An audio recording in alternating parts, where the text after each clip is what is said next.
Andrew Blackwood, Duke of Ashbury, stood before his fiancée and lied. He told her he had lost everything: his fortune, his investments, his future. It was a test, carefully orchestrated to see if she would stay or flee. What happened next would change both their lives forever. Because Maggie Hartwell did something no one expected. Not even the Duke himself.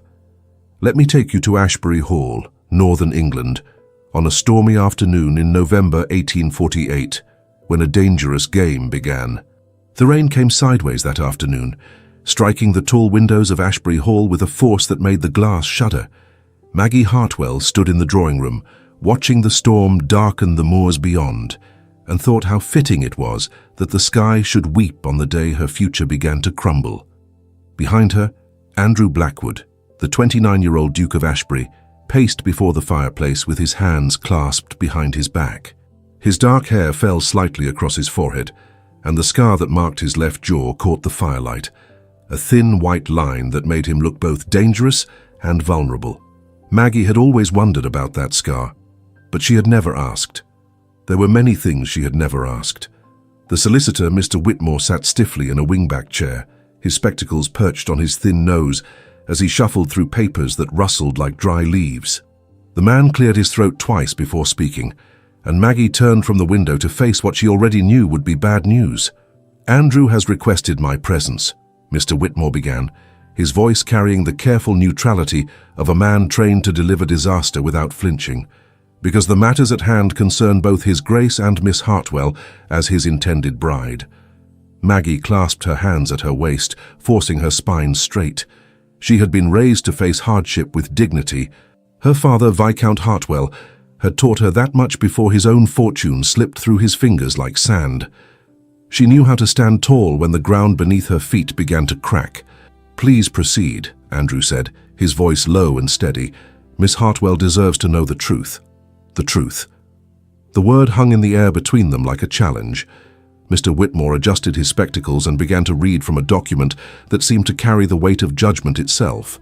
"I regret to inform you that a series of unfortunate investments made by His Grace over the past 18 months have resulted in catastrophic losses. The railway venture in which substantial capital was placed has collapsed entirely. The shipping company defaulted on its obligations. The mining speculation proved worthless." Maggie felt her breath catch, but she did not move. She watched Andrew's profile as the solicitor continued his litany of financial ruin, and she saw the muscle in his jaw tighten, the only sign that the words affected him at all. "The estate remains, of course," Mr. Whitmore continued, "but its maintenance requires significant expenditure. Without liquid capital, His Grace will be forced to make considerable reductions. Staff will need to be dismissed. Entire wings of the hall will be closed. The London house must be sold." Sold. The word fell like a stone into still water, sending ripples through everything Maggie had imagined her life would be. "How much remains?" Andrew asked, his voice carefully controlled. "Enough to survive, Your Grace, but not enough to maintain the appearance of wealth. You will have a home, but you will not have a fortune." The room fell silent except for the crackle of the fire and the endless percussion of rain against glass. Maggie felt the eyes of both men turn toward her, waiting for her response. This was her moment to prove what she was made of, to show whether she was the practical bride they all believed her to be, or something else entirely. She took a breath that filled her lungs with the smoky warmth of the fire, lifted her chin, and met Andrew's gaze directly. His eyes were dark, unreadable, searching her face for something she could not name. "Then we will build from the ashes, my Duke," she said, her voice steady despite the trembling in her hands. "Fortune may fall and rise again, but dignity remains if we choose to carry it." Andrew's eyes widened slightly, surprise flickering across his features like light through a crack in shutters. He had expected tears, perhaps, or recriminations. He had expected her to withdraw, to break their engagement with the graceful excuse that circumstances had changed. He had not expected this. "Miss Hartwell," Mr. Whitmore began, "perhaps you do not fully comprehend the severity." "I comprehend perfectly, sir," Maggie interrupted, her tone polite but firm. "I comprehend that the man I agreed to marry is still the man standing before me. Titles and estates do not make a person worthy. Character does." She turned to Andrew, And for a moment, the world narrowed to just the two of them, the solicitor fading into irrelevance, the storm outside becoming nothing more than distant thunder. She saw the way Andrew's throat worked as he swallowed, the way his hands unclenched at his sides, as though he were releasing something he had been holding too tightly. "If you will still have me, Your Grace, I will stand beside you through whatever comes. We will face it together." Andrew took a step toward her, then stopped himself, as though afraid that moving closer would shatter whatever fragile thing had just formed between them. His voice when he spoke was rough with an emotion Maggie could not quite identify. "You would stay? Even now? Even knowing what this means?" "I would stay because of what it means," Maggie replied. She lifted her hand and let it rest lightly against the front of his coat, her gloved fingers touching the fine wool as though anchoring herself to something solid in a shifting world. "We will manage the household accounts together. We will find efficiencies. We will survive this, Andrew. We will more than survive." Her use of his given name, spoken for the first time without the formality of his title, seemed to strike him with unexpected force. He covered her hand with his own, the warmth of his palm seeping through the thin leather of her glove, and for a long moment, they simply stood there, breathing in rhythm, connected by touch, and by something neither of them had words for yet. "Mr. Whitmore cleared his throat again, gathering his papers with an awkward rustling that broke the spell. "I shall prepare the necessary documents," he said, rising from his chair. "With your permission, Your Grace, I will begin arrangements for the staff reductions tomorrow." "See to it," Andrew said without looking away from Maggie. "And Whitmore?" "Discretion, if you please." "Of course, Your Grace." The solicitor bowed slightly and left the room, his footsteps fading down the corridor like the retreat of winter. When they were alone, Andrew released Maggie's hand, but did not step away. Instead, he lifted his fingers to trace the line of her jaw, a touch so light it might have been imagined, and Maggie felt her breath hitch in her throat. "You surprise me, Margaret Hartwell," he said softly. "I thought I knew what manner of woman you were. I thought I understood your reasons for accepting my proposal. And what did you think those reasons were?" she asked, her voice barely above a whisper. "Security, position, the things any sensible woman would want." Maggie smiled, a sad, knowing curve of her lips that carried more weight than laughter. "Perhaps I wanted those things. Perhaps I still do.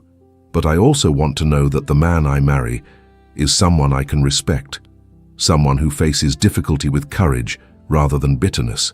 You have shown me that today, whether you meant to or not." Andrew's thumb brushed across her cheekbone, and Maggie closed her eyes at the tenderness of it. When she opened them again, she saw something in his expression that made her heart turn over in her chest, something that looked almost like shame. "What is it?" she asked. He shook his head, dropping his hand and turning back toward the fire. "Nothing. Only that I am not certain I deserve your faith in me." "Then earn it," Maggie said simply. "We have time." But did they? Andrew stared into the flames and thought of his grandfather's will, of the clause that demanded he marry before his 30th birthday or lose everything. That birthday was 2 months away. He had constructed this entire charade, this elaborate test of Maggie's character, because he needed to know that someone would love him for who he was, rather than what he possessed. Now, watching her move to stand beside him at the fireplace, seeing the way the light played across her face and caught the auburn glints in her dark hair, he felt the first stirrings of something he had not anticipated. Guilt. And beneath the guilt, something even more dangerous. The beginning of genuine feeling.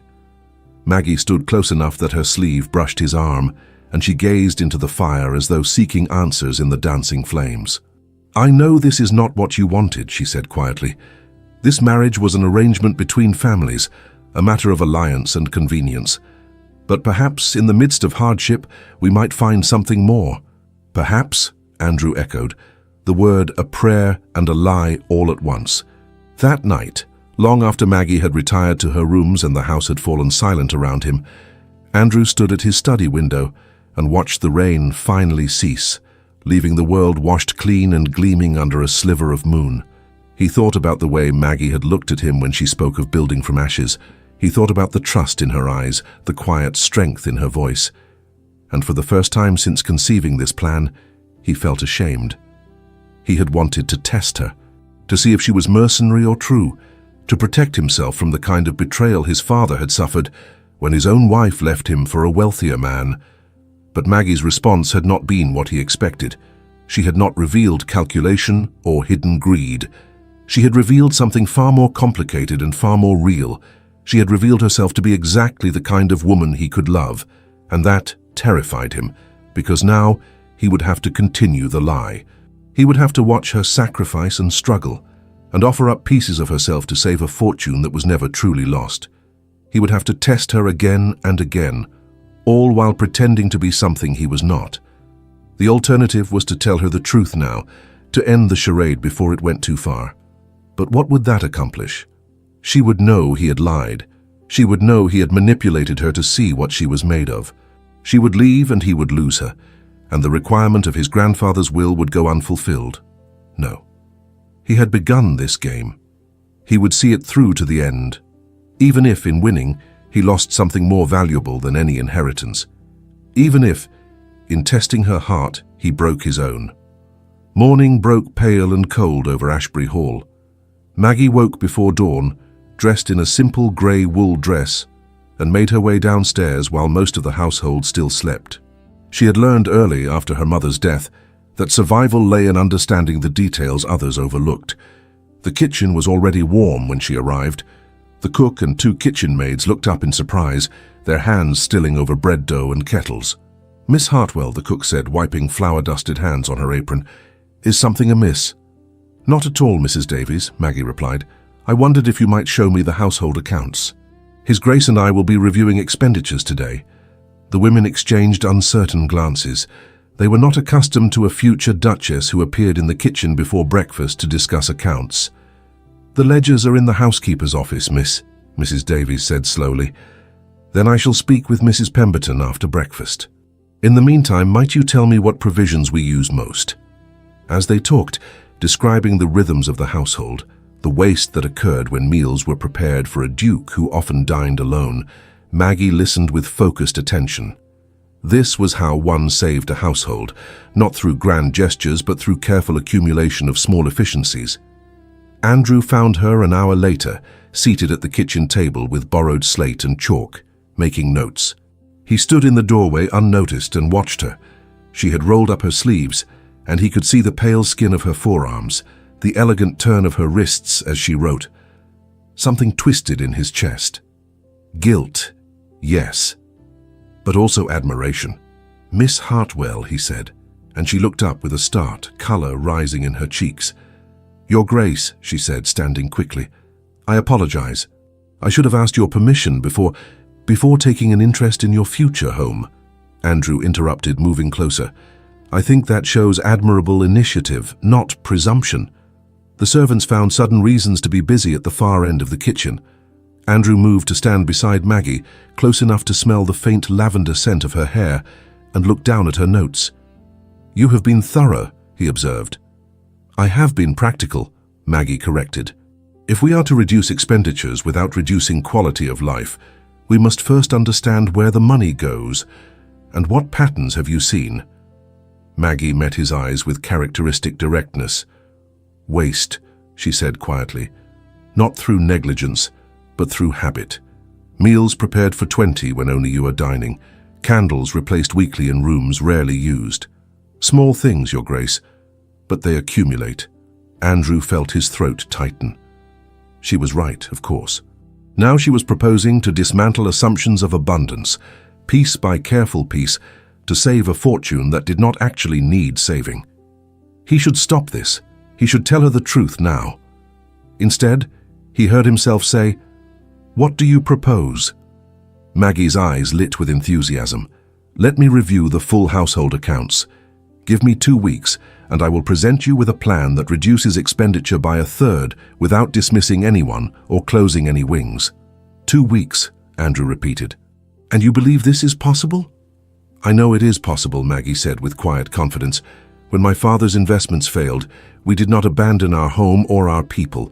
We found ways to sustain both dignity and household. I can do the same here." Andrew looked at her, at the determination in her face, the strength in her bearing, and felt something shift inside him. This was not mercenary calculation. This was genuine care. Someone who saw a problem and moved to solve it, who thought of servants who might lose their positions and sought to protect them. He reached out and took the slate from her hands, his fingers brushing against hers. The touch was brief, perhaps accidental, but it sent a shock of awareness through him that made his breath catch. Her skin was warm, her hands smaller than his, but strong, capable. "Very well," he said, his voice rougher than intended. "You have your 2 weeks. I will instruct Mrs. Pemberton to give you full access to the accounts." "Thank you, Your Grace," Maggie said softly. Her eyes searched his face. "You will not regret this," but he already did. Not regret for giving her permission, but regret for the lie that made her efforts necessary. The morning passed in activity. Andrew watched from a distance as Maggie moved through the household with quiet authority. She met with Mrs. Pemberton, spreading account books across the desk and asking questions that revealed both intelligence and empathy.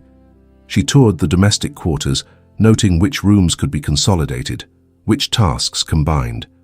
She sat with the seamstress and discussed ways to mend rather than replace. By midday, word had spread that Miss Hartwell was not there to judge, but to help. The servants who had watched her with wary suspicion began to regard her with tentative hope. Perhaps this woman who did not shrink from difficulty would be the kind of duchess who understood that a great house stood or fell on the loyalty of its people. Andrew found himself drawn to wherever she was, inventing reasons to pass through rooms she occupied. He told himself he was merely observing, but the truth was simpler and more complicated. He wanted to be near her. He wanted to watch the way she moved, efficient and graceful at once. Late in the afternoon, he found her in his study, seated at his desk with ledgers spread before her. She had removed her gloves to write, and he found himself staring at her bare hands, at the ink stain on her right index finger, at the way she bit her lower lip in concentration. "You have been at this for hours," he said from the doorway. "You should rest." She looked up, blinking as though returning from a great distance. "I want to finish this section before dinner. If I am right, we can reduce coal expenditure by closing the east wing during winter months and concentrating the household in the west and central sections." Andrew moved into the room and came to stand beside the desk, looking down at her neat columns of figures. "And the staff who maintain the east wing can be reassigned to areas that need additional care." Andrew leaned closer, placing his hands on the desk on either side of the ledger, effectively caging her in without touching her. He could feel the heat of her body, smell the lavender and ink and something uniquely hers. "Where did you learn to do this?" he asked quietly. "To manage accounts like a steward rather than a lady?" Maggie's hands stilled on the pages. "Necessity is a thorough teacher, Your Grace. When my mother died, there was no one else to manage the household. My father was buried in grief and debt. If I had not learned, we would have lost everything. But you did not lose everything." "No," she said, finally lifting her eyes to meet his. "We did not. Because I learned to see what needed to be done, and to do it without pride or hesitation." They were very close now, close enough that Andrew could see the flecks of gold in her brown eyes, close enough to count the freckles that dusted the bridge of her nose. He had never been this close to her before, never allowed himself to truly look at her as anything other than a solution to a problem. Now he looked, and he saw a woman who was beautiful, not in spite of her practicality, but because of it. A woman he was beginning to want in ways that had nothing to do with his grandfather's will. "You are remarkable, Margaret Hartwell," he said, the words escaping before he could stop them. Color bloomed in her cheeks, but she did not look away. "I am only doing what needs to be done." "No," Andrew said. "You are doing far more than that." He reached out and took the pen from her hand, his fingers closing over hers for a moment longer than necessary. He felt her pulse jump beneath his thumb where it rested against her wrist, felt the way her breath quickened. The air between them seemed to thicken, charged with something neither of them had acknowledged until this moment. "Your Grace," she whispered, but she did not pull away. "Andrew," he said, "when we are alone, call me Andrew." Her eyes widened slightly. "That would not be proper." "Nothing about our situation is proper," he replied. "We are engaged to be married. Soon you will be my wife. I want to hear you say my name." "Andrew," she breathed, and the sound of it sent heat coursing through him. He knew he should step back. He knew he was crossing lines that should remain firm until they were wed. But he could not seem to move away from her, could not seem to release her hand, could not seem to stop himself from leaning closer until their foreheads nearly touched. Then Mrs. Pemberton knocked on the study door, calling that dinner was ready, and the spell broke. Andrew stepped back quickly and Maggie rose from the chair, smoothing her skirts with trembling hands. They did not look at each other as they left the study. They did not speak during the meal, maintaining the formal distance that was expected. But under the table, when Maggie reached for her wine glass, her knee brushed against his, and neither of them moved away. That night, Andrew stood alone in his chamber and stared at his reflection in the mirror. He saw a man caught in a trap of his own making. He had created this test to protect himself from a mercenary marriage. But Maggie had already passed every test he could devise. She had shown courage, competence, compassion, and grace. And still he lied to her. Still he maintained the pretense that would make her every effort a test of her character rather than a gift freely given. He thought about the way her hand had felt in his, warm and alive. He thought about the way she had said his name, soft and tentative. He thought about the future they could have together if he would only tell her the truth. But fear held him back. Fear that she would hate him for the deception. Fear that he would lose her just when he was beginning to realize how much he wanted to keep her. And in her chamber, Maggie sat by the fire and thought about the way Andrew had looked at her in the study. The way his voice had softened when he asked her to call him by his given name. The way his hand had lingered on hers as though he did not want to let go. She had agreed to marry him for practical reasons. She had told herself she did not expect love, only respect and stability. But something was changing. Something was growing between them that felt deeper than duty, warmer than alliance. When he looked at her the way he had today, she felt her heart race in ways she did not entirely understand. When he touched her, even accidentally, she felt her body respond with a heat that both frightened and thrilled her. She was beginning to care for him, genuinely care, in ways that had nothing to do with titles or security. Maggie pulled her shawl tighter around her shoulders and stared into the flames, wondering if she was brave enough to risk her heart as well as her future on a man she was only beginning to know. 3 days had passed since Andrew had asked Maggie to call him by his given name. 3 days since she had felt the warmth of his hand on hers, the intensity of his gaze. She had replayed that moment endlessly, wondering what it meant, whether he felt the same pull she did. Late afternoon found her wandering the West Wing, drawn by the sound of piano music, faint and distant. The melody was hesitant at first, then grew stronger, a piece by Chopin she recognized from childhood.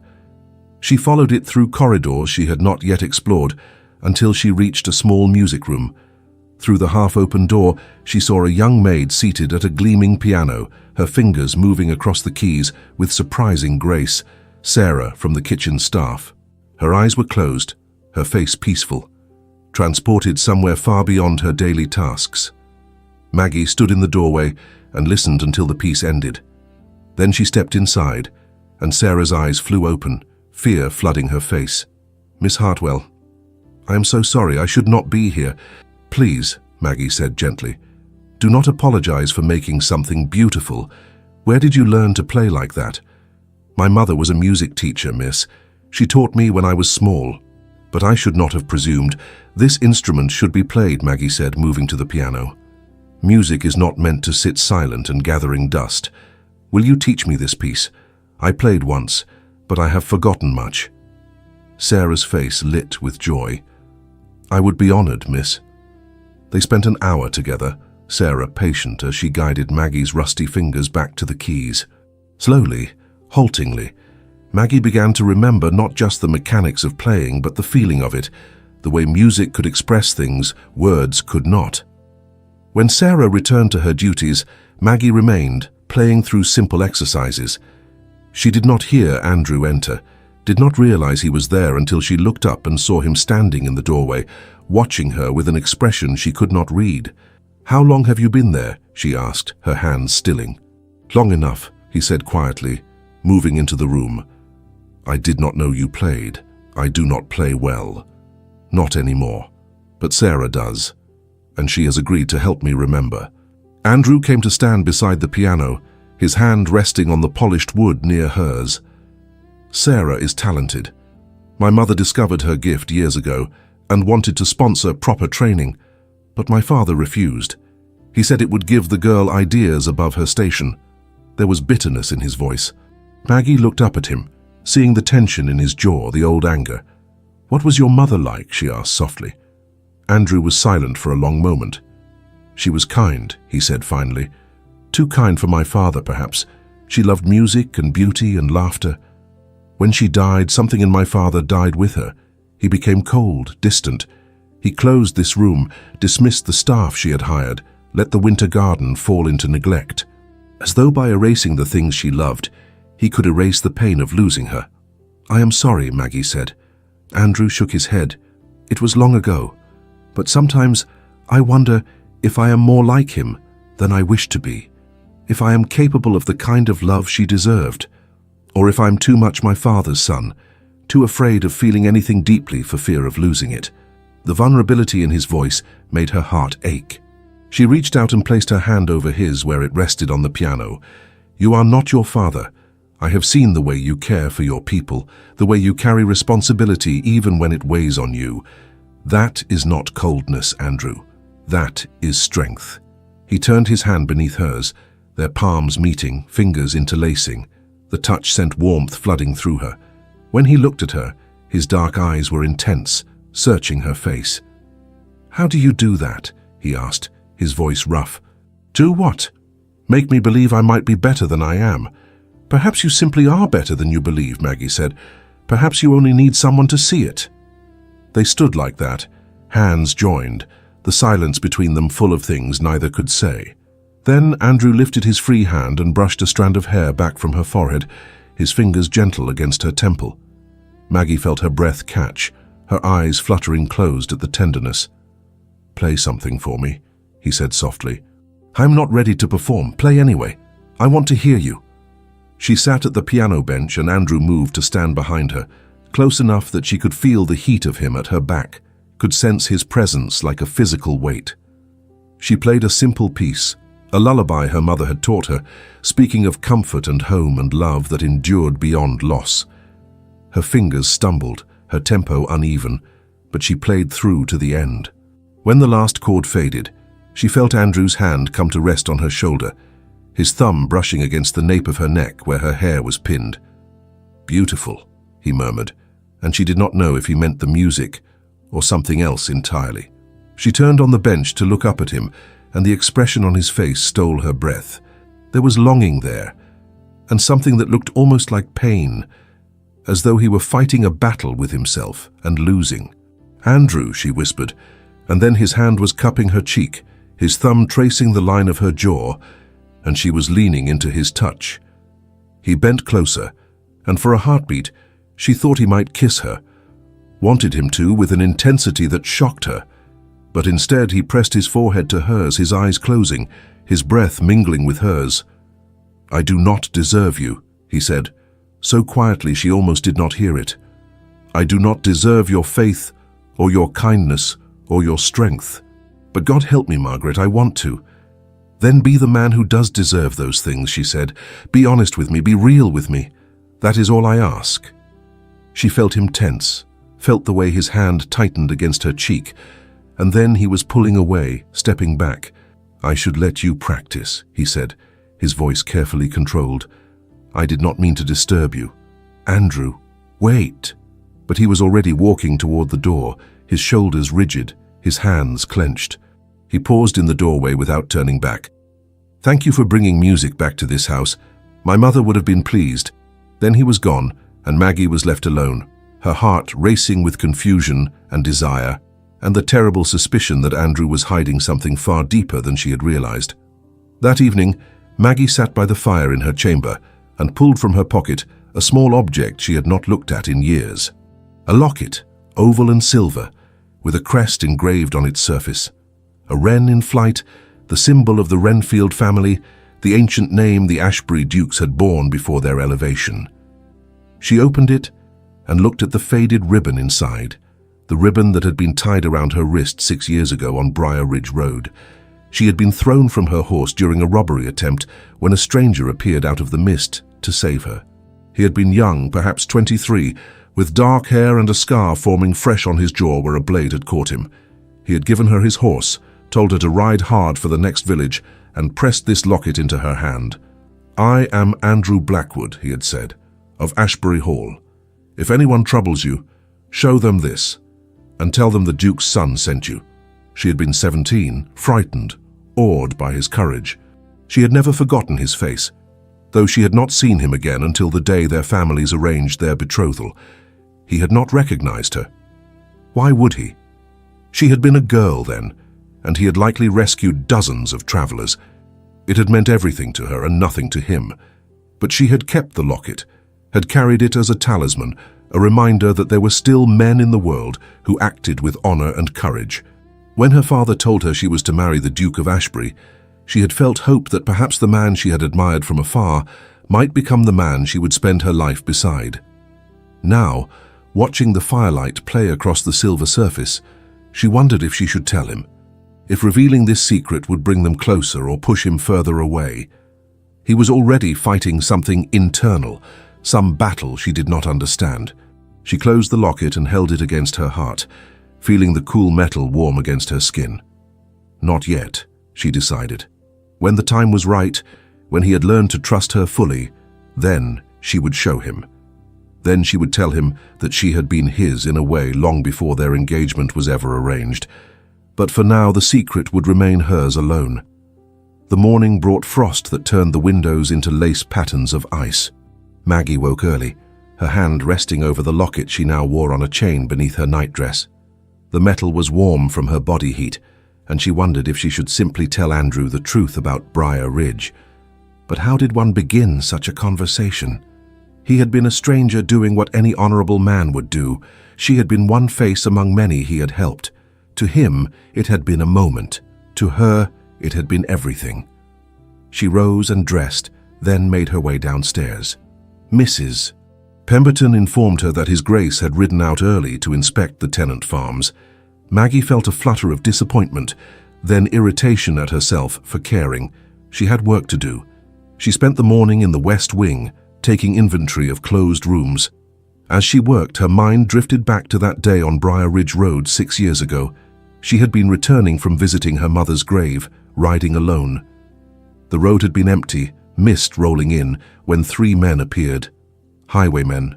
They pulled her from her horse, their hands rough, demanding jewelry and coin. She had been terrified. And then he had come. A rider emerging from the mist, like something from a legend, his horse black as night, his face fierce with anger. He fought all 3 men, taking a knife slash to his jaw that bled profusely, but did not stop him. When the last had fled, he turned to her, and she saw past the blood and rage to the young man beneath, breathing hard, but trying to smile reassuringly. "Are you hurt, miss?" he had asked gently. She had shaken her head, unable to speak. He wrapped his coat around her shoulders, gave her his horse, and pressed the locket into her palm. "Ride to Millbrook Village. Show this at the inn. Tell them Andrew Blackwood sent you and needs a surgeon. Can you do that?" She had nodded, found her voice. "What about you?" He touched the wound on his jaw, wincing. "I will survive. I have survived worse. Now go, before they return." She had ridden hard, done exactly as he instructed. By the time she convinced the innkeeper to send help, hours had passed. Eventually, her father's men arrived to escort her home, and she kept the locket hidden, a secret treasure too precious to share. Now, 6 years later, she stood in a dusty corridor and traced the scar on her wrist, where the highwayman had grabbed her. The mark had faded to nearly nothing, but she could still feel it, just as Andrew's scar remained visible on his jaw.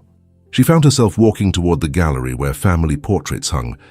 She moved slowly until she found what she sought, a portrait of Andrew at perhaps 20, before the scar, before the title. The artist had captured something in his expression, a combination of strength and gentleness that made her throat tighten. The sound of footsteps made her turn. Andrew stood at the entrance, still in his riding clothes, his dark hair wind-blown, his cheeks flushed from cold. He looked vital and alive in a way that made her heart skip. "Admiring the ancestors?" he asked, moving toward her. "Admiring you, actually," Maggie said, then felt heat flood her cheeks. "The portrait, I mean. You were young." Andrew came to stand beside her, looking up at the painting. "Young and foolish. I thought I could save the world back then. What changed?" "Reality, I suppose. The understanding that some things cannot be saved no matter how hard you try." Maggie studied his profile, the line of his jaw where the scar cut across it like a silver thread. "How did you get that scar?" she asked softly. Andrew's hand moved unconsciously to touch it. "A knife fight. Nothing of consequence." "It looks like it was of consequence." He turned to look at her, something guarded in his expression. It was a long time ago, a different life. She wanted to tell him then. Wanted to say, "I know. I was there. I remember everything." But the guardedness in his eyes stopped her. He was already keeping secrets. Adding her revelation seemed cruel. Instead, she reached out and touched his jaw, her fingers gentle on the scar tissue. "You were brave. Whatever happened, I hope you know that." Andrew's breath caught, his hand coming up to cover hers, pressing her palm against his face. "Margaret," he said, his voice rough. The moment stretched between them, charged with everything unspoken. Then Andrew dropped his hand and stepped back. "I should change for dinner. The tenants had concerns that took longer than I anticipated." "Of course. Did you resolve their concerns?" "Most of them. The rest will require more time, more resources we do not have." He rubbed his face tiredly. "Sometimes I wonder if I am doing enough." "You are doing everything you can with what you have," Maggie said firmly. "No one could ask more than that. You have more faith in me than I deserve." "Then prove me right," she said. He smiled, but it did not reach his eyes. "I will try." After he left, Maggie remained in the gallery, staring up at the portrait. She pressed her hand to the locket beneath her dress and made a decision. She would not tell him about Briar Ridge. Not yet. Not until this test he was putting himself through, whatever it was, had reached its conclusion. He needed to find his own way to worthiness. And when he did, when he finally looked at her and saw her truly, then she would show him the locket. Then she would tell him that he had been her hero long before he became her intended husband. That evening, Andrew sat in his study with Thomas Pembroke, his oldest friend and the estate's steward. They had grown up together, and Thomas knew Andrew better than anyone. "You are torturing yourself," Thomas said, swirling brandy in his glass, "and torturing her in the process." Andrew stared into the fire. "I need to know, Thomas. I need to be certain that she loves me for who I am, not what I represent." "And what will it take to convince you?" Thomas asked. "She has stayed when anyone else would have fled. She has worked tirelessly to save your household. She looks at you as though you hung the moon. What more proof do you need?" Andrew's jaw tightened. "My father thought my mother loved him truly. Then she died, and he discovered letters from a man she had nearly run away with before their marriage. A wealthier man. She had chosen duty over love, and it had eaten at her for 20 years. So you test Margaret because of your mother's regrets?" Thomas shook his head. "That is not fair to her, Andrew. And it is not fair to you. I just need a few more weeks, until my birthday passes and the will is satisfied. Then I will know." "You will know nothing," Thomas said bluntly, "because by then you will have poisoned whatever real affection exists between you with lies. She will discover your deception, Andrew. They always do. And when she does, what you fear most will come to pass. She will leave, not because she does not love you, but because you could not trust her to." Andrew turned away from his friend's truth. "I have come too far to stop now." "Then God help you both," Thomas said quietly, "because this will not end the way you hope." After Thomas left, Andrew remained by the fire, his friend's words echoing. He thought about the way Margaret had touched his scar that afternoon, the gentleness in her fingers, the admiration in her eyes. He thought about the way she said his name, soft and full of a tenderness he had not known he craved. Perhaps Thomas was right. Perhaps he was destroying the very thing he wanted most. But fear was a powerful master, and Andrew had been afraid for so long that he no longer knew how to trust without testing. His grandfather's will had seemed like the perfect solution when he conceived this plan. a way to ensure a genuine marriage while securing his inheritance. Now it felt like a trap of his own making. He pulled out the will and read again the clause that had started everything. The heir must marry before his 30th birthday to one who loves him freely and remains constant through adversity. Constant through adversity. That phrase had given him the idea for the false bankruptcy. But what constituted adversity? And what constituted love? Was it fair to create artificial hardship to test someone's heart? He did not know anymore. All he knew was that Margaret Hartwell had become essential to him in ways he had not anticipated. That the thought of losing her hurt worse than any fear of being married for mercenary reasons. That he was falling in love with her, truly and deeply. And the irony of falling in love while lying was not lost on him. Andrew folded the will and locked it away. A few more weeks, he told himself, just until his birthday. Then he would reveal the truth, beg her forgiveness, and hope that her feelings were strong enough to survive his deception. But even as he made that promise to himself, he felt the cold weight of dread in his chest. Because Thomas was right about one thing. This would not end the way he hoped. It would end in truth, and truth, he was learning, could be the most devastating weapon of all. 2 weeks had passed since Maggie began her reorganization of Ashbury Hall, and the transformation was undeniable. The household ran with new efficiency, the servants moved with renewed purpose, and the oppressive atmosphere of impending doom had lifted. Maggie woke each morning before dawn and worked until long after dark. She negotiated with suppliers in the village, securing better prices through charm and shrewd bargaining. She reorganized staff schedules, eliminating redundancies while ensuring no one worked to exhaustion. She taught the kitchen maids methods for preserving food, ways to make ingredients stretch without sacrificing quality.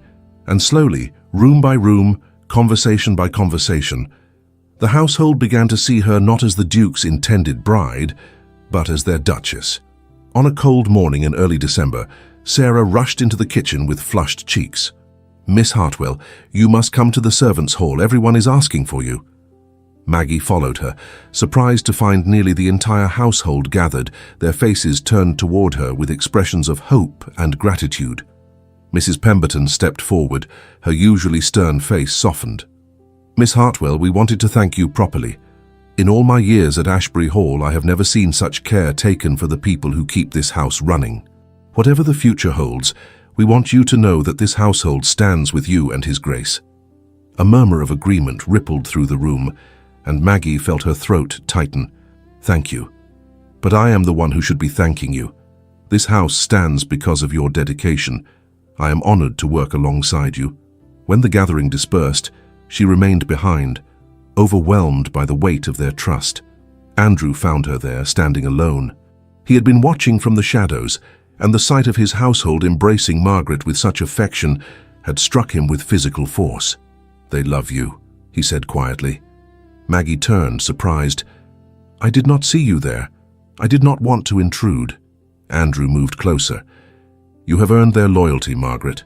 That is no small thing. They are good people. They deserve a household that values them, and they have that now because of you." He came to stand before her close enough that she could smell the scent of cold air and horse that clung to his coat. "I do not know how to thank you for what you have done here. You do not need to thank me. This will be my home too." Andrew reached out and took her hand, his fingers warm around hers. "You are doing far more than ensuring survival. You are giving this place life again. You are giving me hope again." The vulnerability in his voice made her step closer. "Andrew, whatever burdens you carry, you do not have to face them alone. I am here."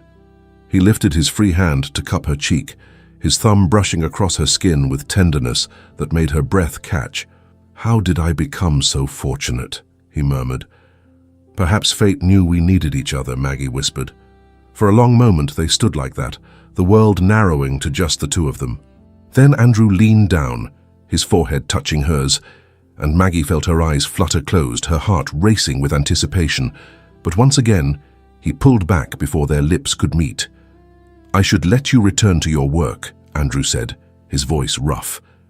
"Andrew, wait," Maggie said, catching his sleeve. "Why do you do that? Come close, then pull away. Touch me as though you want me, then act as though you regret it." Andrew closed his eyes, pain flickering across his features. "I do not regret touching you, Margaret. I regret that I cannot give you what you deserve, not yet.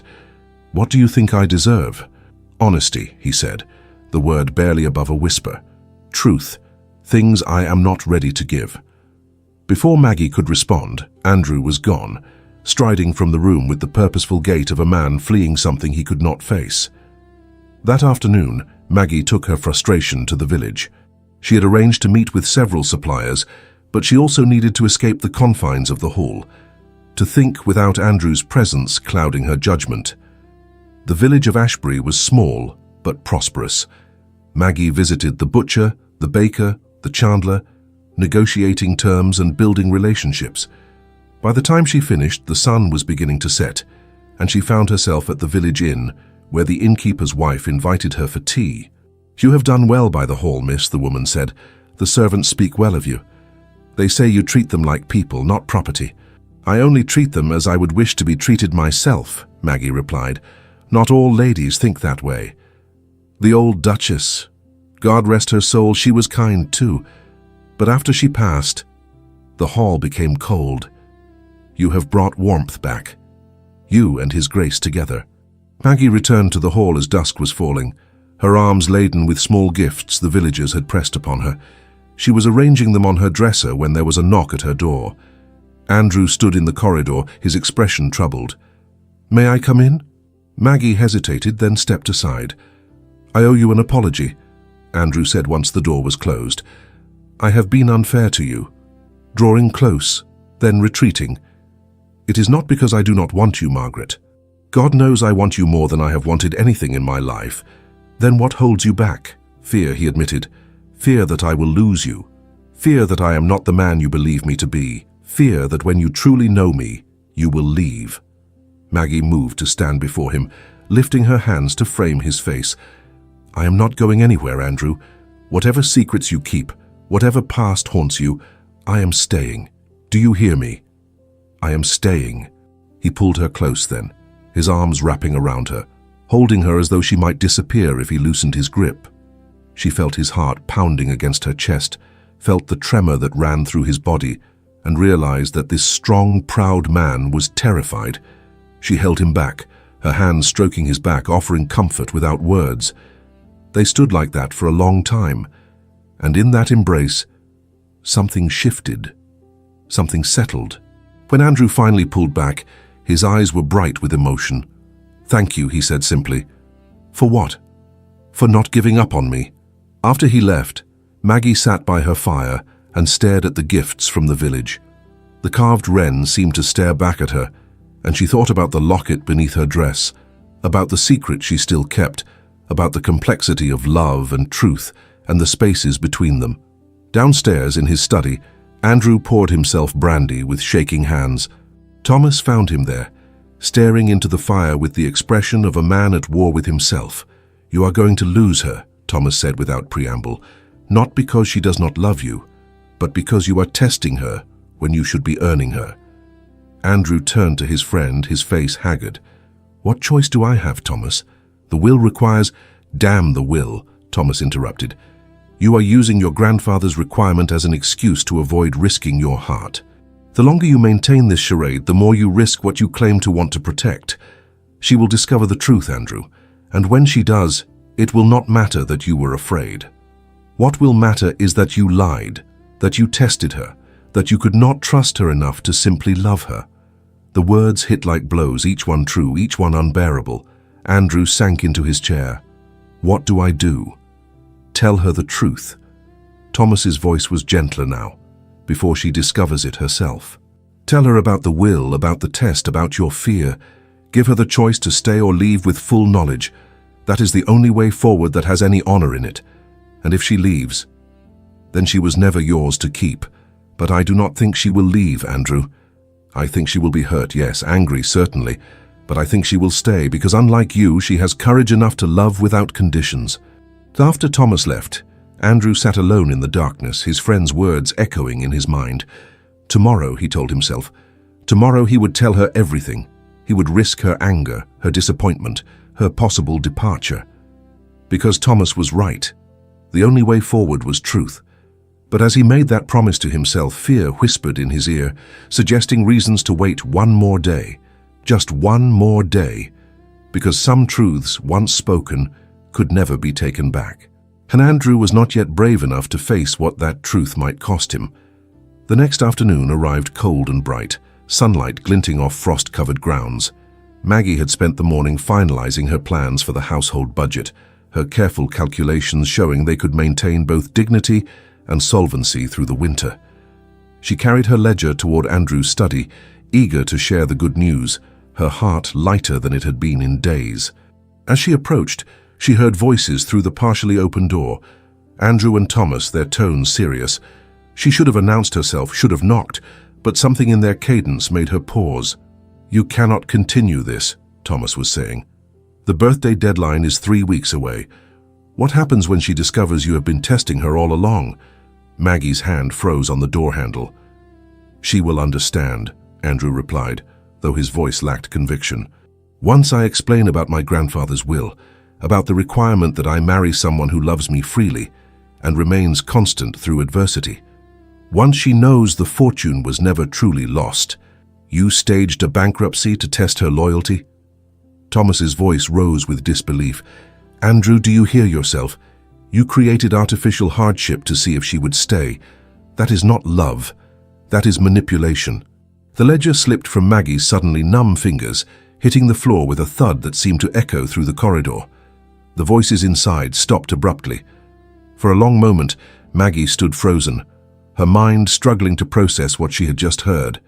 Staged, test, never truly lost.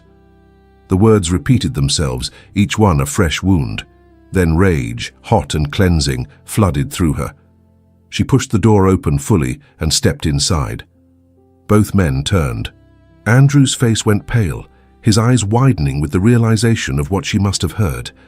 Thomas stepped back, clearly wishing he were anywhere else. "Miss Hartwell," Andrew began, his voice hoarse. "Do not," Maggie said, her voice shaking but firm. "Do not speak to me as though nothing has changed. I heard you, Andrew, I heard everything. Margaret, please let me explain." "Explain what?" "That you lied to me. That you fabricated a crisis to test whether I was mercenary enough to abandon you. That every moment of supposed vulnerability, every expression of gratitude was part of some elaborate examination." "It was not like that," Andrew said, moving toward her. His hands reached out as if to touch her, but she stepped back sharply. "Then what was it like? Tell me, Your Grace. When I reorganized your household, when I negotiated with suppliers, when I offered to sell my own jewelry to help, were you laughing at me? Were you amused by how thoroughly I played into your hands?" "No." Andrew's voice broke.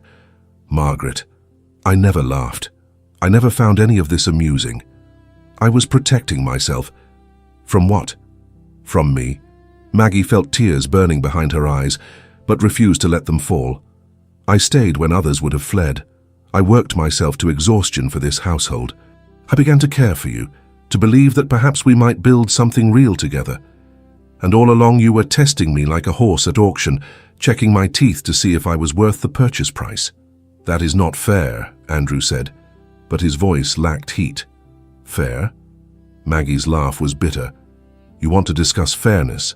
While I was falling in love with you, you were running calculations. While I was worrying about your tenants and your servants and your future, you were watching to see if I would fail some invisible standard." She reached beneath her dress and pulled out the locket, the chain snapping as she yanked it free. She placed it on his desk with deliberate care, then removed her engagement ring and set it beside the locket. "6 years ago," she said, her voice quieter now but no less fierce, "a young woman was attacked by highwaymen on Briar Ridge Road. A man saved her. He fought 3 armed men with nothing but courage and a blade. He took a knife to his face protecting a stranger. He gave her his horse and his family token and asked nothing in return. That man was a hero.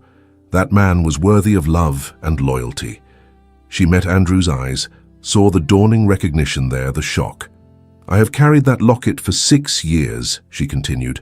"When my father told me I was to marry the Duke of Ashbury, I thought perhaps fate had given me a gift.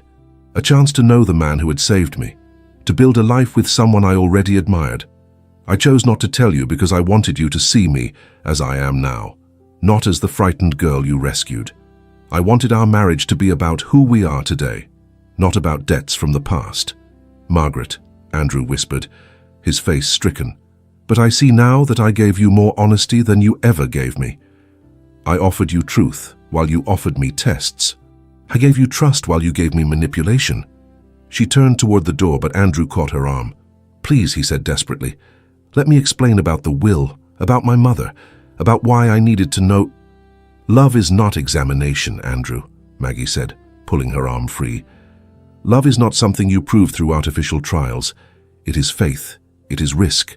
It is choosing someone every day even when they are imperfect, even when they fail you, even when staying is harder than leaving.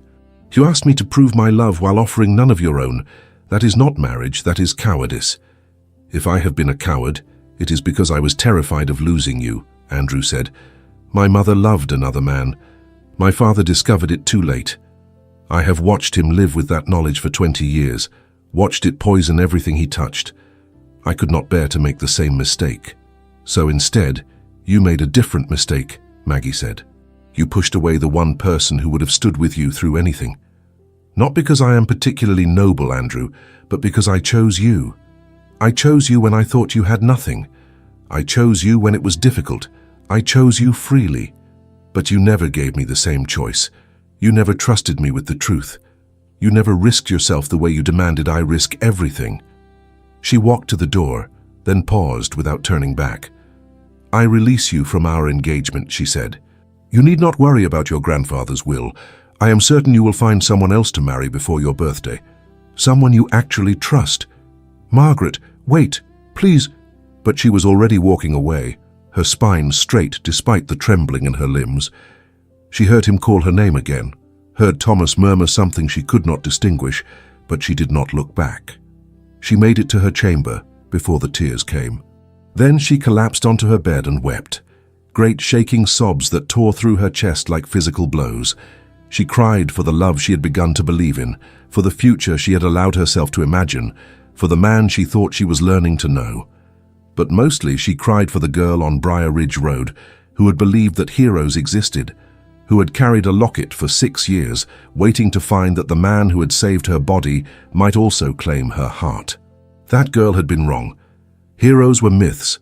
Men were only men, flawed and frightened and ultimately disappointing. And love, real love, required something Andrew Blackwood did not possess. The courage to be vulnerable without guarantee, the faith to trust without proof, the strength to love without conditions. A knock sounded at her door. Miss Hartwell, Mrs. Pemberton's voice called. His Grace wishes to speak with you. Tell His Grace I am indisposed, Maggie said, her voice muffled by her pillow. Tell him I am packing. Tell him I will be gone before morning. Silence, then the housekeeper's footsteps retreating. Maggie rose and began to pack mechanically. Her dresses, her books, her few pieces of jewelry. The gifts from the village she left behind. They belonged to the woman who had briefly been the future Duchess of Ashbury. That woman no longer existed. As twilight fell, she stood at the window and looked out over the grounds she had briefly considered home. The winter garden where she had first heard music again, the village where people had accepted her, the household that had begun to love her, all of it every moment, built on a foundation of lies. She touched the window glass cold beneath her fingers and made herself a promise. She would leave Ashbury Hall. She would return to her father's house. She would rebuild her life from whatever pieces remained. But she would never again mistake a test for trust, never again confuse performance with partnership, never again give her heart to a man who lacked the courage to give his freely in return. Outside, snow began to fall, soft and silent, covering the world in white. A fresh start, a clean slate. Maggie watched it accumulate and felt nothing but the cold. Maggie left Ashbury Hall before dawn, as quietly as she had arrived. The only witnesses were Mrs. Pemberton, who pressed a package of food into her hands with tears in her eyes, and Sarah, who stood in the kitchen doorway looking as though someone had died. Andrew watched from his window as the carriage disappeared down the tree-lined drive, taking with it the only woman he had ever truly loved. He had not slept. He stood in the same clothes he had worn the previous day, his face haggard, his eyes burning with exhaustion and regret. Thomas found him there hours later, still standing, still staring at the empty road. "Go after her," Thomas said quietly. "And say what?" Andrew's voice was hollow. "That I am sorry? That I was wrong? She knows that already. She deserves more than apologies. She deserves someone who trusts her from the beginning, someone who does not need to test love before accepting it. Then become that someone." Andrew turned to look at his friend. How do I undo what I have done?" "You cannot undo it," Thomas said, "but you can learn from it. You can change. The question is whether you will." The days that followed were the longest of Andrew's life. The household moved around him like ghosts, their faces carefully neutral, their disappointment palpable. They had loved Margaret. They had begun to hope for a future where Ashbury Hall was warm again, where joy lived alongside duty. Now that hope was gone, and Andrew was responsible. A week after Maggie's departure, Andrew rode to Everleigh Manor. The journey took most of a day, and the weather turned cruel halfway through, sleet stinging his face, wind cutting through his coat. He arrived half frozen and was shown into a modest drawing room where Viscount Hartwell waited. The older man did not rise when Andrew entered. He simply looked at him with eyes that held both disappointment and understanding. "Your Grace," the Viscount said, "I wondered if you would come. I need to speak with you about your daughter," Andrew began, but Hartwell held up a hand. "My daughter arrived here 3 days ago with her belongings and her dignity intact. She told me what transpired.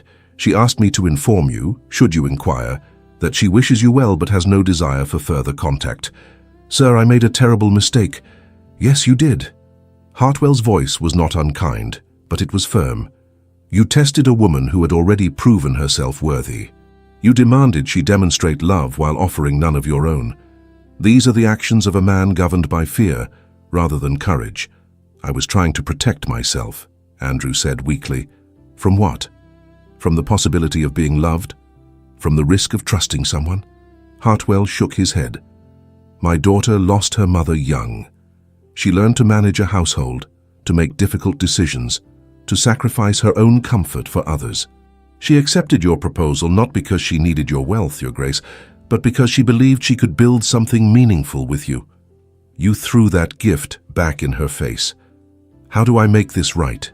"I am not certain you can," the Viscount said. "But if you truly wish to try, you must first understand what you have lost. Not a convenient wife or a solution to your inheritance problem. You have lost a partner, a friend, someone who would have stood with you through any genuine hardship. That is not something you can replace by your 30th birthday, no matter how urgent your grandfather's requirement." Andrew left Everleigh Manor with those words echoing in his mind. He did not ask to see Maggie. He knew he had forfeited that right. His next stop was the cottage of Mrs. Brennan, the woman who had been Maggie's governess after her mother's death. The old woman received him with cool politeness and served weak tea in chipped cups. "She was 17 when the bandits attacked her," Mrs. Brennan said after Andrew explained why he had come. "She rode for hours to get help, terrified they might still be following. When she finally reached safety, she collapsed. The surgeon told us later that the man who saved her had prevented something far worse than robbery." "I did what anyone would have done," Andrew said quietly. "You did what a hero would do," Mrs. Brennan corrected. "And she remembered. For 6 years she carried your token. She never told anyone about it, not even her father. But I knew. I saw her take it out sometimes when she thought no one was watching. She would hold it and smile, as though remembering something precious." Andrew felt his throat tighten. "She showed it to me yesterday when she left." "Good," Mrs. Brennan said sharply. "I hope it haunts you. That girl gave you something rare. Not just loyalty or competence, though God knows she proved both. She gave you her faith. Her belief that the man who saved her once might be worthy of saving her again, this time from loneliness and a practical marriage. You took that faith and crushed it beneath your own cowardice." The words were harsh, but Andrew could not argue with them. He thanked the old woman and left, each conversation adding weight to the burden he carried. That night, alone in his study, Andrew pulled out his grandfather's will and read it again with new eyes. The heir must marry before his 30th birthday, to one who loves him freely and remains constant through adversity. He had focused on remains constant through adversity, had created false adversity to test constancy, but he had ignored the more important phrase, loves him freely. How could love be free when it was being examined? How could it be genuine when it was performed under observation? His grandfather had not meant for him to test anyone. He had meant for Andrew to be the kind of man who inspired genuine love, who earned constancy not through trials but through his own character, who was worthy of someone staying not because they passed an examination, but because they wanted to. Andrew had failed that requirement completely. He reached for paper and ink, began to write a letter to his grandfather's solicitors, formally renouncing his claim to the inheritance. He would keep the entailed properties, the title, the responsibilities that came with being Duke of Ashbury. But the fortune his grandfather had accumulated, the investments and accounts and liquid assets, he would surrender. The letter took hours to compose. He explained his decision, acknowledged his failure to understand his grandfather's true intent, and accepted the consequences. When he finished, he sealed it and set it aside for morning delivery. Then he began a second letter, this one to Maggie. He did not beg her to return.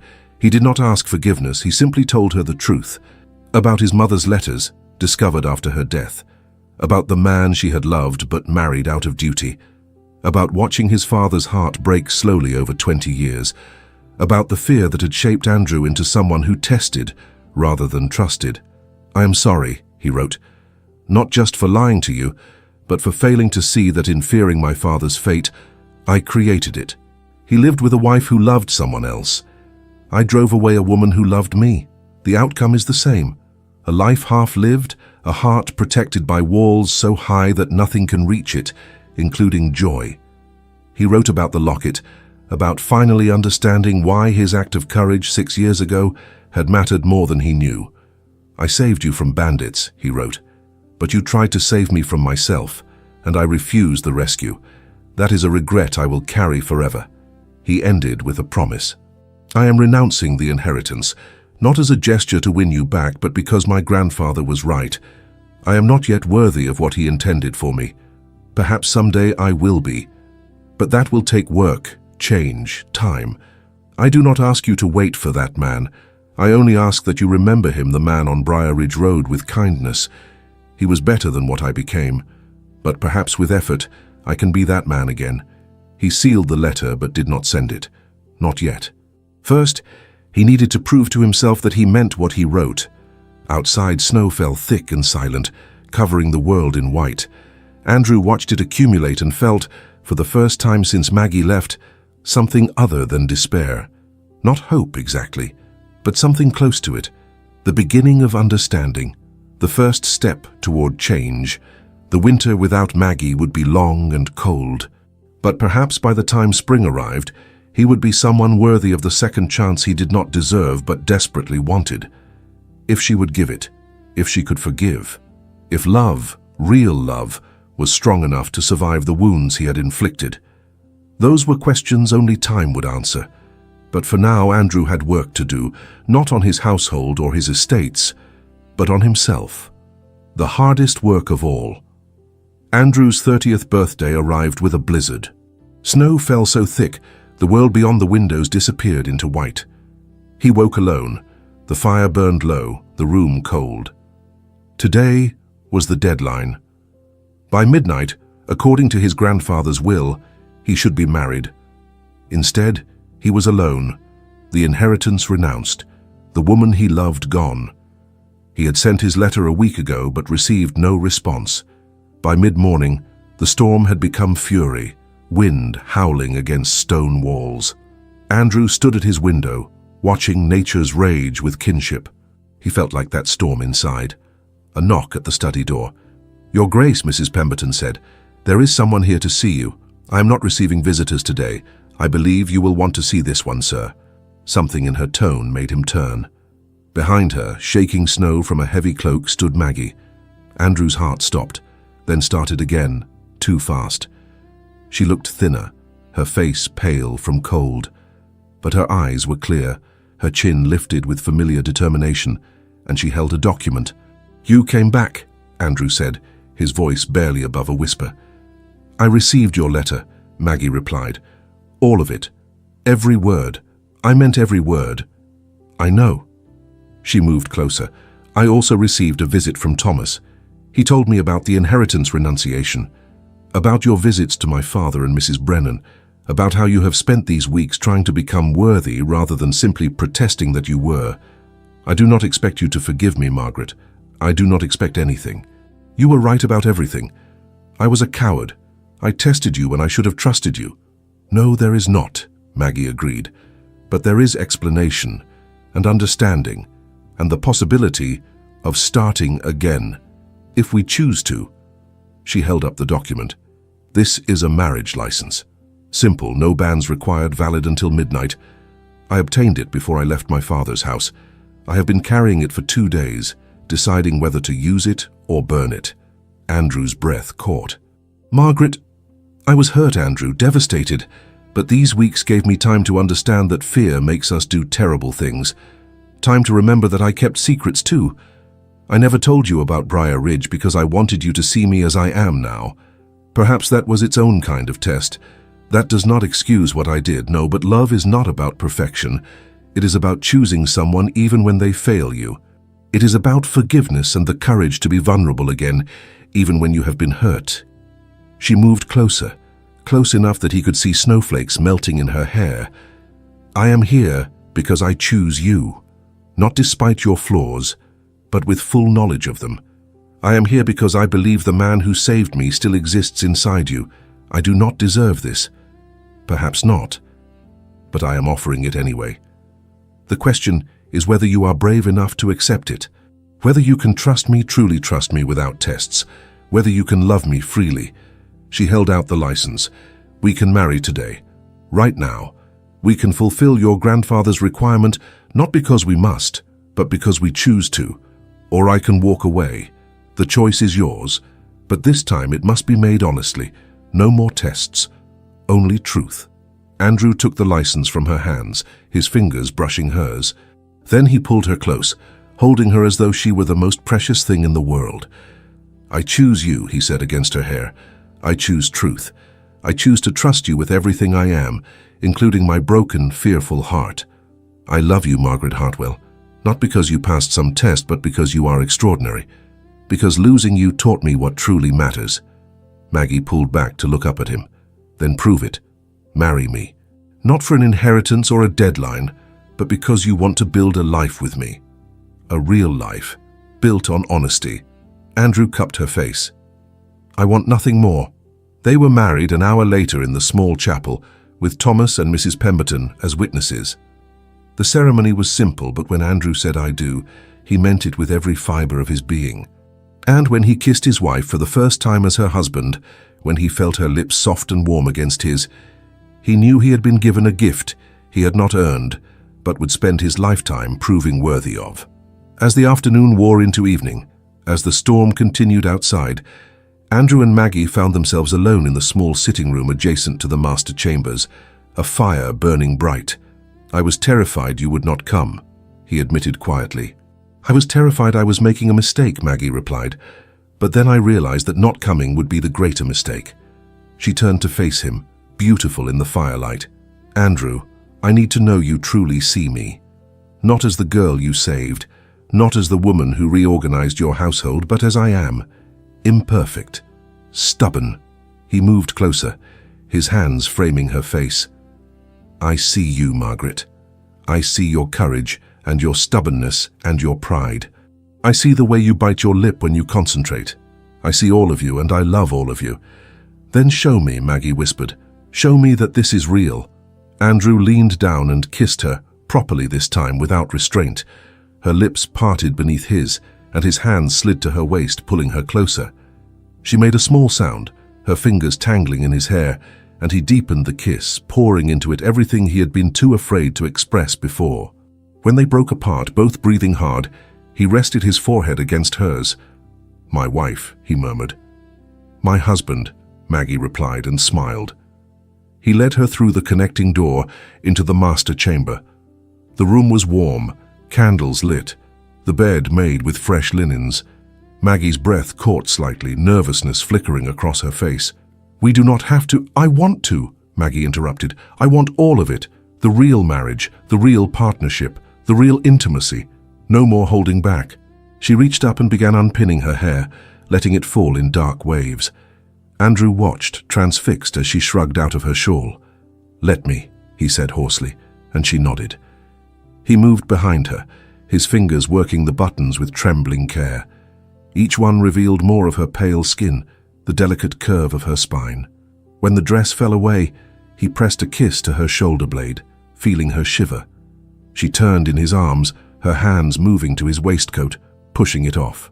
His shirt followed, and then her palms were flat against his chest, feeling the beat of his heart. "Andrew," she whispered, wonder in her voice. He lifted her, carried her to the bed, laid her down gently. Then he followed, his body covering hers. He kissed her again, long and slow, his hands exploring with reverent care. The curve of her waist, the softness of her skin, the trembling of her body beneath his touch. She responded with equal fervor, her hands running over his back, his shoulders, learning the shape of him. When he finally joined with her, when they moved together in ancient rhythm, it was both fire and tenderness, passion and promise, the physical expression of everything they had chosen in words. Afterward, they lay tangled together, hearts racing, breathing in sync. Andrew pulled the blankets over them and held Maggie close, her head on his chest, her hand over his heart. "Happy birthday," she murmured sleepily. "Best birthday I have ever had," Andrew replied, pressing a kiss to her hair. Outside, the storm finally began to ease. Inside, wrapped in each other's warmth, Andrew and Maggie slept, their first night as husband and wife, their first moments of truly being seen and chosen without condition. Now only this: truth, trust, love, freely given and joyfully received. Morning arrived with crystalline brightness. The storm had passed, leaving the world transformed. Snow blanketed everything in pristine white, sunlight turning each surface to diamonds. Andrew woke with Maggie in his arms, her dark hair spilled across his chest, her breathing deep and even. For a long moment, he simply watched her sleep, marveling at the gift he had been given. Yesterday, he had been alone, facing his 30th birthday, with nothing but regret. Today he was married to the woman he loved, a woman who had chosen him despite every reason not to. Maggie stirred, her eyes opening slowly. She smiled when she saw him watching her. "Good morning, husband." "Good morning, wife," Andrew replied, the words still feeling miraculous on his tongue. They lay together in comfortable silence, listening to the house begin to wake around them. Then Maggie sat up, pulling the sheet around her shoulders. "Andrew," she said, "about yesterday. The marriage license, what about it? It was legal, valid. We are truly married in the eyes of the law, but I wonder if you might wish for something more, something public, not for the inheritance, but for us, for the household that loves us both, for the village that has accepted me." Andrew considered this, then nodded slowly. "A proper ceremony, with witnesses and celebration, to show the world that this is real, that we choose each other freely." "Exactly," Maggie said. "Today, at noon, in the chapel, if you are willing." "I am more than willing," Andrew said. He pulled her close and kissed her, morning light streaming through the windows, warming their entwined bodies. They rose and dressed, helping each other with buttons and laces, the intimacy of it more profound than passion. Maggie wore a simple dress of cream silk, one she had packed when she left weeks ago, never quite able to abandon the hope that she might need it. Andrew wore his finest coat, dark blue wool that matched his eyes, a waistcoat embroidered with silver thread. Mrs. Pemberton wept when they told her their plans. The household sprang into action. Sarah and the other maids decorated the chapel with winter greenery and white ribbons. The cook prepared a wedding breakfast. Thomas rode to the village to spread word that the Duke and Duchess of Ashbury would be wed at noon, and all were welcome to witness. By 11 o'clock, the chapel was filling. Tenants and villagers crowded into pews, their faces bright with curiosity and goodwill. The household staff stood along the walls, pride evident in their bearing. This was their Duke, their Duchess, and they were determined to celebrate properly. Andrew stood at the altar with Thomas beside him, watching the door for Maggie's arrival. His hands were steady now, his heart calm. No more fear, no more doubt, only certainty. The door opened, and Maggie appeared on her father's arm. Viscount Hartwell had arrived at dawn, summoned by Thomas's message, and though his face was stern, his eyes were kind. He had forgiven Andrew after their conversation, understanding that fear could make good men do foolish things. Maggie walked down the aisle slowly, her eyes locked on Andrew's. She carried no bouquet, wore no veil. She needed no adornment. She was beautiful in her simplicity, in her strength, in the quiet joy that radiated from her. When she reached the altar, her father placed her hand in Andrew's. "Take care of her," the Viscount said quietly. "She deserves nothing less." "I will spend my life earning that privilege," Andrew replied. The ceremony was traditional, the words ancient and binding. But when the vicar asked if Andrew took Margaret to be his wife, in sickness and health, for richer or poorer, his voice rang clear and true. "I do. I choose her freely, without condition, without reservation. She is my partner, my friend, my love. In her I have found home." Maggie's response was equally clear. "I do. I choose him knowing his flaws and loving him despite them. In him I have found courage, honesty, and a love worth fighting for." The vicar smiled. "Then by the power vested in me, I pronounce you husband and wife. What God has joined together, let no man put asunder." Andrew kissed his wife as the chapel erupted in applause and cheers. He felt her smile against his lips, felt her hand tighten in his, and knew that this moment, this choice, this love, was the truest thing he had ever known. As they walked back down the aisle together, hand in hand, Andrew saw faces he recognized. Mrs. Davies from the kitchen, tears streaming down her weathered cheeks. The tenants from the farms grinning broadly. The shopkeepers from the village nodding approval. All of them witnessing, all of them celebrating. In the vestibule, Mr. Whitmore waited with his leather satchel and his careful expression. "Your Grace," he said, bowing slightly.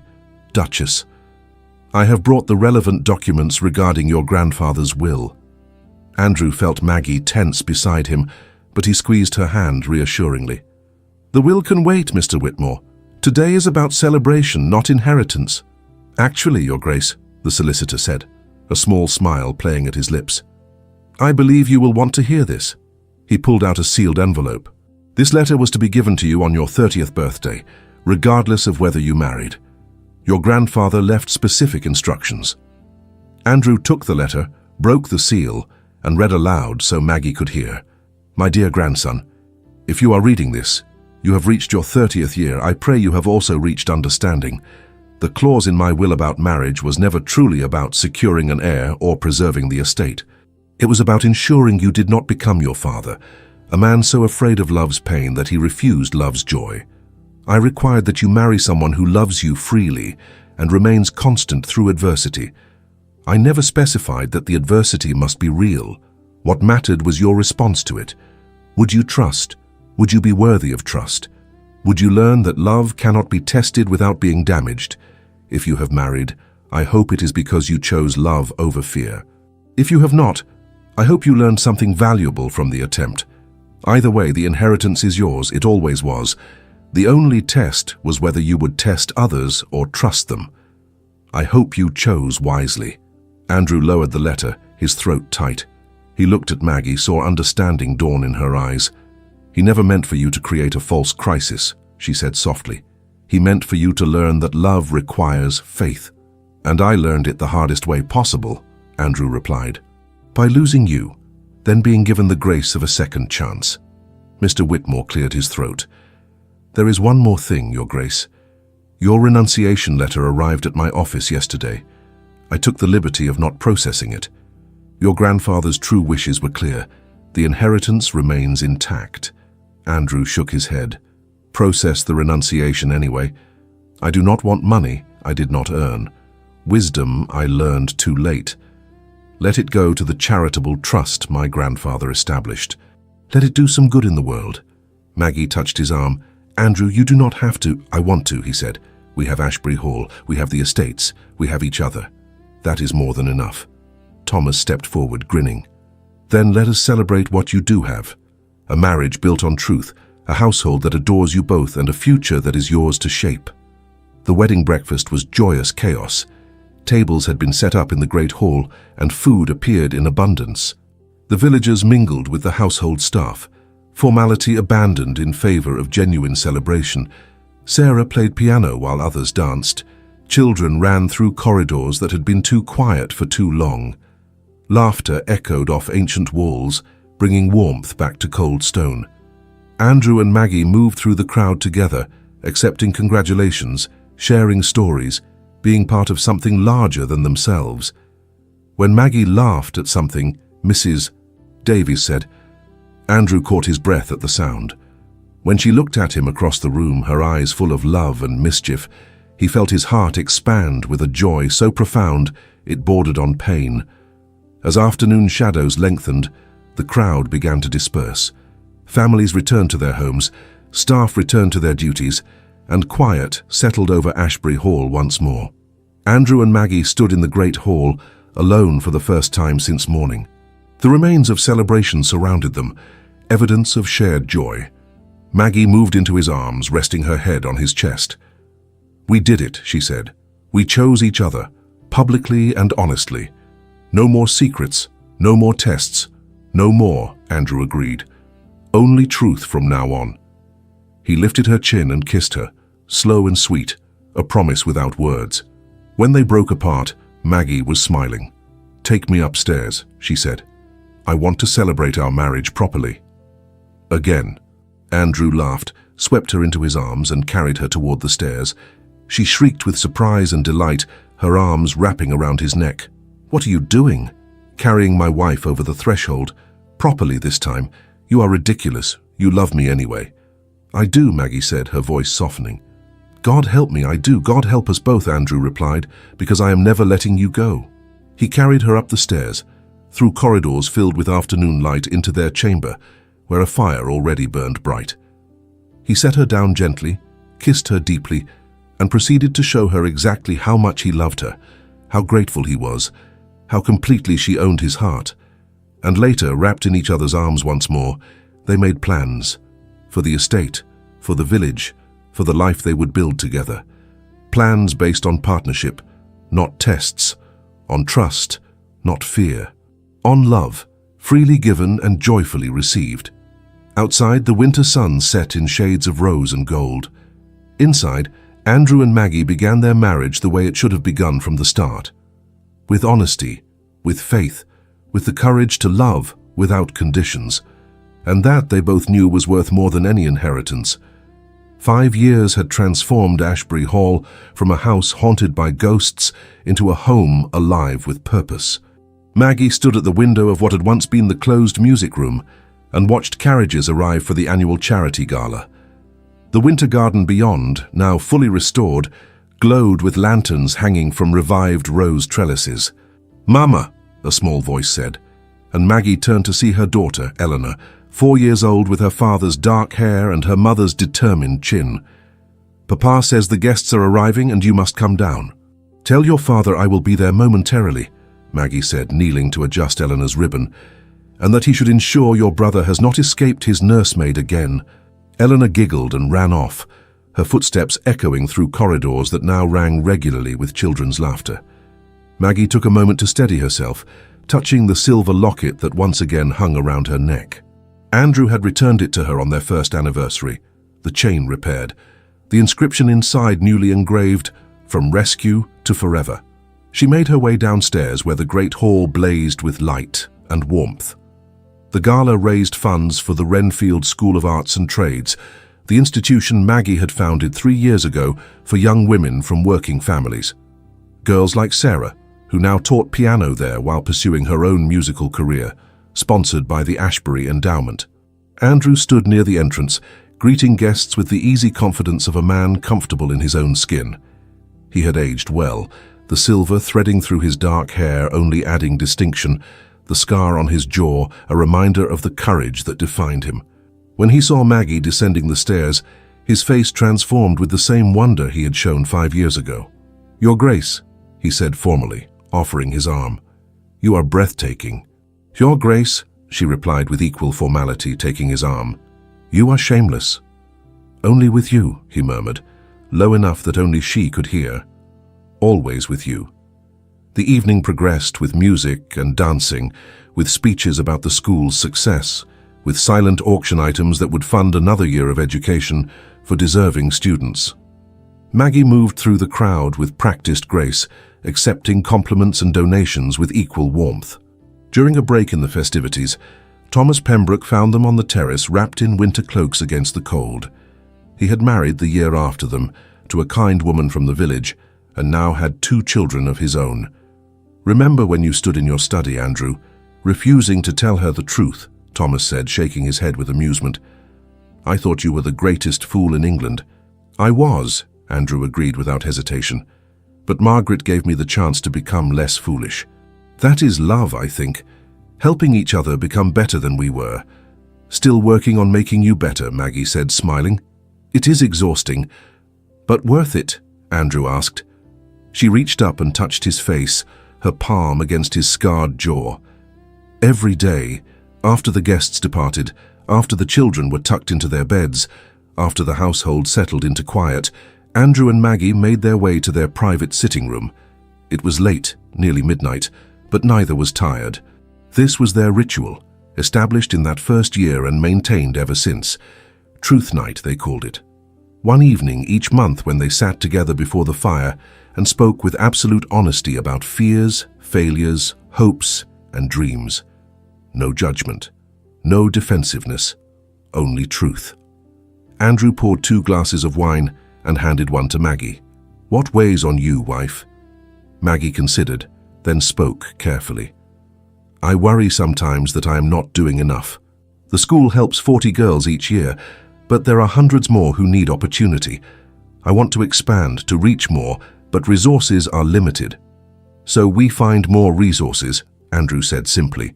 "We have rebuilt the estate finances. We can allocate more. What else?" "I worry about Eleanor," Maggie admitted. "She is so like you, so determined to prove herself. I fear she will inherit your tendency to test rather than trust." "Then we teach her differently," Andrew said. "We show her through our example that trust is braver than testing. We tell her the stories of how we failed each other and how we forgave. We give her the wisdom we earned through pain so that she might avoid similar mistakes." Maggie nodded, then smiled. "Your turn. What weighs on you?" Andrew was quiet for a moment, staring into his wine. "I received a letter from my father last week. He is ill, asking to see me, to meet his grandchildren before he dies.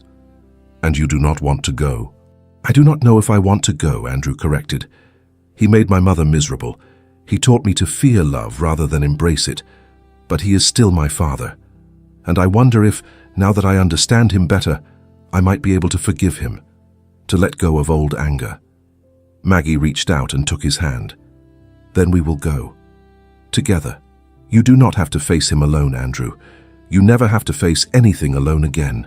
He lifted her hand to his lips, kissing her knuckles. "How did I survive before you?"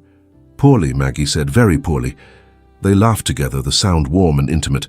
Then Andrew set down his wine and pulled Maggie into his lap, her head resting on his shoulder, her hand over his heart. "Do you ever regret it?" he asked quietly. "Giving me a second chance? Choosing to trust me again after I betrayed that trust?" "Every day," Maggie said, and felt him tense. Then she smiled. "Every day I am grateful I made that choice. Every day I am glad I was brave enough to forgive. Every day I choose you again, Andrew. That is what marriage is. Not one choice, but 1,000 small choices made over and over." "I choose you too," Andrew said. "Every day, every moment, for the rest of my life." They sat in comfortable silence, watching the fire burn low. Outside, snow began to fall again, soft flakes drifting past the windows. Inside, warmth and peace and the deep contentment of 2 people who had fought for their love and won. Eventually they made their way to bed, helping each other undress with the easy familiarity of long partnership. Their lovemaking was unhurried, tender, the passion of years together rather than new discovery. And afterward, wrapped in each other's arms, they talked about tomorrow's plans, about the children's lessons, about the estate's needs, about all the ordinary, precious details of a shared life. Just before sleep claimed them, Maggie whispered. When there are no tests, love survives any winter. Andrew, touching the scar on his jaw, the permanent reminder of the day he first saved her, replied, "And flourishes, Maggie, always."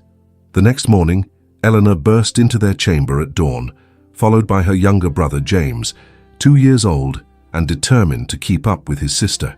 They tumbled onto the bed, shrieking with laughter, and Andrew and Maggie pulled them close, tickling and kissing until everyone was breathless with joy. This was the true legacy. Not the fortune Andrew had renounced, not the title he carried, not even the school Maggie had built. The legacy was this family, built on honesty and forgiveness. This love, tested by fire and emerging stronger. This home, where children learned that courage meant vulnerability, that strength meant admitting weakness, that trust was not naive, but brave. Later that morning, Maggie stood in the entrance hall preparing for a visit to the school. Eleanor clung to her skirts, begging to come along. Andrew appeared with James on his shoulders, both of them grinning. "Take her," he said. "Let her see what you have built. Let her understand that women can create change in the world." "Come here, Eleanor," Maggie said, and her daughter ran to her. "Today you will meet girls who are learning music and mathematics, art and accounting. They are becoming teachers and shopkeepers, musicians and businesswomen. They are proving that circumstances do not define destiny." "Like you did, Mama?" Eleanor asked. "Like we both did," Maggie said, glancing at Andrew. "Like anyone can, if they are brave enough to try." Andrew crossed to them and kissed Maggie's forehead, then Eleanor's. "Be remarkable," he told them both. "Come home safe always," Maggie promised. She left with Eleanor, the carriage carrying them toward the village. Andrew stood at the window watching them go, James still on his shoulders, pointing excitedly at birds in the snow. "That is your mama and sister," Andrew told his son. "The bravest women I know." "Brave like you, Papa?" James asked. "No," Andrew said, smiling. "Braver. Much braver." He carried his son inside, closing the door against the cold. Ashbury Hall stood solid and warm around them, filled with the sounds of life and purpose. The ghosts were gone. The fear had been conquered. What remained was love, freely given and gratefully received. And that, Andrew thought as he played with his son before the fire, was worth more than any fortune, any title, any inheritance. That was everything. The snow continued to fall outside, covering the world in clean white. But inside Ashbury Hall, spring lived eternal, in laughter and love, in honesty and hope, in the simple truth that when two people choose each other daily, when they forgive failures and celebrate victories, when they trust rather than test, they build something that survives all seasons. They build forever. In the end, Andrew and Maggie learned what so many of us forget, that love is not a test to be passed, but a choice to be made every single day.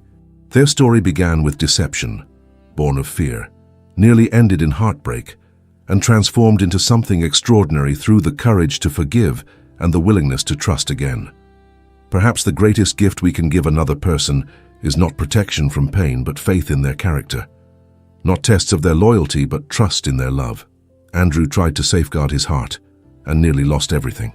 Maggie chose vulnerability and gained a partnership that would sustain her through every season. Their legacy was not wealth or title, but the simple truth that real love requires real courage. The courage to be seen completely. The courage to forgive deeply. The courage to choose trust over fear, even when fear feels safer. What tests are we creating in our own relationships? What walls are we building that keep out not just pain but also joy? And what might we gain if we were brave enough to trust without proof, to love without conditions, to choose each other freely every single day? If this story moved you, please leave a like. It helps others discover these tales of love, courage, and second chances. Subscribe to this channel so you never miss a story. And leave a comment telling me where in the world you are listening from. I love knowing that these stories about the human heart connect us across distances. Thank you for spending this time with Andrew and Maggie. May their journey remind you that it is never too late to choose love, to offer forgiveness, or to become the person worthy of the trust you seek. Until the next story, remember, when there are no tests, love survives any winter. and flourishes. Always.